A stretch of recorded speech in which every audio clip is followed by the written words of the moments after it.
Senate candidate Roy Moore is telling the Republican establishment today. Moore shows zero sign of backing down in the face of even more accusations of misconduct. In fact, he and his team are pushing to discredit some of the then young girls who say they were his victims. Meanwhile, two more women have come forward telling the Washington Post that Moore made unwanted advances in the past. Just to be clear, this makes 7 women now accusing Roy Moore of sexual misconduct. The big question today, as it was yesterday and it was the day before, will President Trump weigh in? He declined an opportunity to comment today on Capitol Hill. But counselor to the president, Kellyanne Conway, said this morning. The president will make a statement when he wants to make a statement, and none of us should get ahead of that. Whatever the facts end up being, the premise is, of course, the principle, the incontrovertible principle, is that there's no Senate seat that's worth more than a child. And the president's daughter and White House advisor is mincing no words. Ivanka Trump told the Associated Press, quote, "There is a special place in hell for people who prey on children. I've yet to see a valid explanation, and I have no reason to doubt the victims' accounts."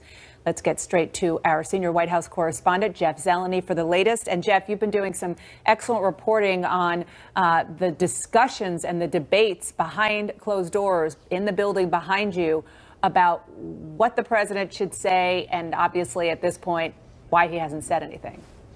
Well, Dana, we can hear right there, looking at Kellyanne Conway and Ivanka Trump, at least part of the advice or the thinking that is going on inside some of these meetings here. There are advisors to the president who do believe that he should say something, and I think that those two are among them. But Dana, I am told that the president is not inclined to address this today, not at this time. He has, been watching it very carefully. But yesterday I was told by someone who's very involved in the decisions and close to this White House, a Republican, the president also does not want to get engaged in a entirely long conversation about sexual misconduct. He, of course, went through that himself during his campaign just a year ago and, essentially said the women who accused him of wrongdoing were lying. And the White House has stood by that. So this is something that the White House is not eager to get into. But I can tell you this afternoon at the daily press briefing, the first one that the White House has had since the president left for Asia 2 weeks ago, Sarah Sanders, of course, will be asked these questions here. That will be the first opportunity for the White House to comment officially on this. But Dana, I am not expecting the president to weigh in on this at all. He now believes it's also something that the people of Alabama should decide here. So maybe at some point he will, but I'm told not immediately. Not today. Dana. Jeff, thanks so much for that reporting. And Margaret, that's a really important point that Jeff is hearing from his sources. The president, part of the reason he doesn't want to weigh in is because of the baggage that he has.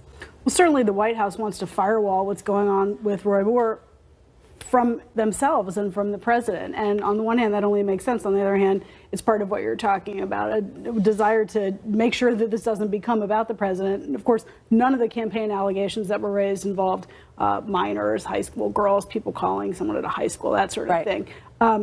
Inside the White House, this has certainly been a topic of discussion even before the president came back from Asia.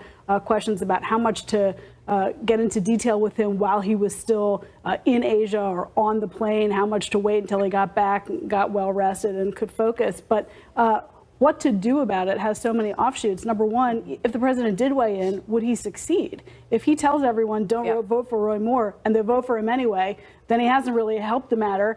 And he's lost again when it comes to being able to sway voters. That's part of the consideration. Another part of the consideration is if he weighs in on this, there's going to be now an expectation that he'll weigh in on other issues. But he's going to have to hold back, restrain himself from tweeting about Al Franken, which you can imagine would have happened on any other Thursday. Oh, yeah. Can you imagine? We were joking downstairs that his aides are probably like stapling his hands to the desk so he doesn't talk pick about up that his if phone. you don't talk about this. And he's already told voters not to vote for Roy Moore once and come up short, right? So it's hard to imagine him intertwining himself in this race again. And yet it's a moral leadership question, I mean, isn't it? Yeah, to some extent. Not only the point about his own baggage and his own history with this case, with these sorts of allegations, but that was a litmus test for him back during the campaign, and who was loyal to him and who's going to be around coming into office.